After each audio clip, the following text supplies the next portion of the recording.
Salut les amis, j'espère que vous allez bien aujourd'hui. Je vais vous faire une petite vidéo concernant un sujet vachement intéressant, le partisanisme et la division sociale.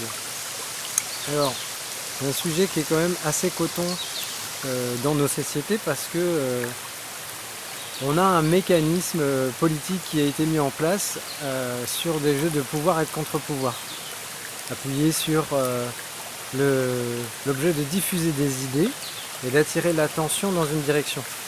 Il faut savoir que attirer l'attention dans une direction, bien, c'est toucher la présence des personnes, et quand vous transmettez de l'attention à une situation, à une personne, comme là maintenant, vous transmettez de l'énergie. Il y a des personnes qui ont très bien compris ça, surtout dans les partis politiques, et qui vont faire tout un spectacle extraordinaire pour pouvoir attirer le maximum d'attention et récupérer le maximum d'énergie.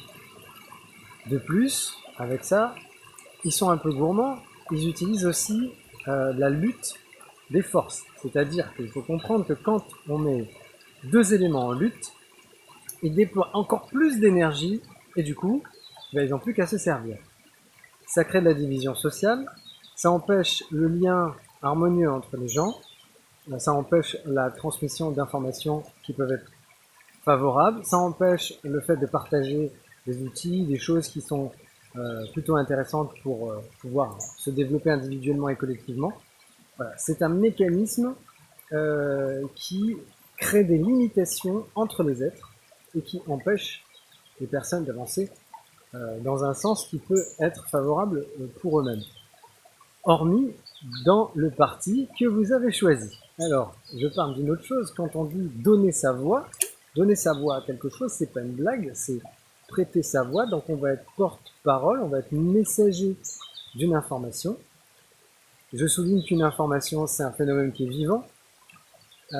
C'est quelque chose qui prend une place dans notre esprit, un concept, une information, un concept, une idée, et vient se loger. Et selon notre nature, notre milieu socio-éducatif, environnemental, familial, politique, enfin bref, les éléments qui font qu'on va être sensible ou pas à cette idée, elle va venir se loger à l'intérieur. Et si nous n'avons pas le filtre du discernement, nous ne nous rendons même pas compte d'où est arrivée cette idée. Et on la reproduit un peu comme un robot ou comme un applicateur, quelque chose qui a réceptionné et qui applique. Pour moi, c'est important d'avoir un filtre de discernement. Je ne parle pas de critique, parce que la critique, elle a ses limites, puis en plus, dans les milieux intellectuels, c'est un peu bancal cette histoire de critique. Le mot lui-même est un peu bancal, parce que on peut aller à tout va faire des critiques, et elles peuvent ne pas être du tout établies, ne pas être du tout constructives. Donc, pour moi, j'évacue celui-ci, je parle de discernement. Et le discernement, pour moi, c'est savoir mettre à distance une idée, un concept que l'on voit essayer de s'intégrer en nous et de prendre conscience d'où ça vient et qu'est-ce que ça veut me faire animer dans ma vie. Parce que quand je vais laisser une idée s'introduire en moi, et l'idée c'est prendre de la place, elle va se développer et elle va appliquer des choses à travers moi. Donc nous ne sommes pas des idées, nous nous associons à des idées. Et pour moi, la meilleure des choses, c'est d'avoir le choix de s'associer. Pour avoir le choix, il faut être conscient. Pour être conscient, il faut avoir le discernement. Le discernement, il est vraiment un outil formidable pour pouvoir mettre à distance quelque chose, ne pas s'identifier directement et dire « Ok, cette information-là, elle essaie de me dire quelque chose, elle essaie de s'associer à moi. Est-ce que je m'associe à cette information? Oui ou non ?» Il faut savoir que les partis politiques, quand ils diffusent des informations, ils ont des intérêts. Ils ont des intérêts, tout comme certains mouvements religieux, tout comme certains groupes qui ont des intérêts, qu'ils soient économiques, qu'ils soient sociaux ou autres. Il y a un intérêt. Comme par exemple les conflits qu'il peut y avoir entre les masculistes et les féministes. Voilà, ça c'est un exemple concret parce qu'il y a une vraie industrie derrière qui va appuyer sur un pôle ou un autre pour pouvoir vendre quoi? Des magazines, pour pouvoir vendre des super sous-titres dernière génération. Je caricature, mais c'est un peu ce qui se passe.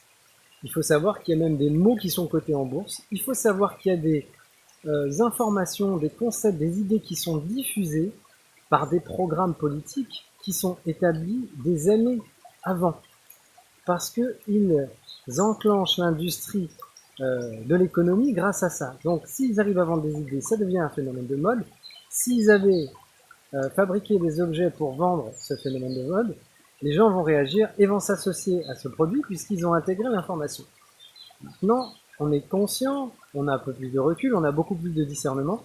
Il est important pour moi de pouvoir avoir cette lucidité du choix et la capacité d'éviter de s'identifier directement à quelque chose, mais de le considérer comme un phénomène qui essaie de s'associer à nous et de savoir si on est d'accord pour s'associer avec lui. Et quand on s'associe avec quelque chose ou avec quelqu'un, en général, on fait quand même un peu attention à ce qu'on est en train de faire.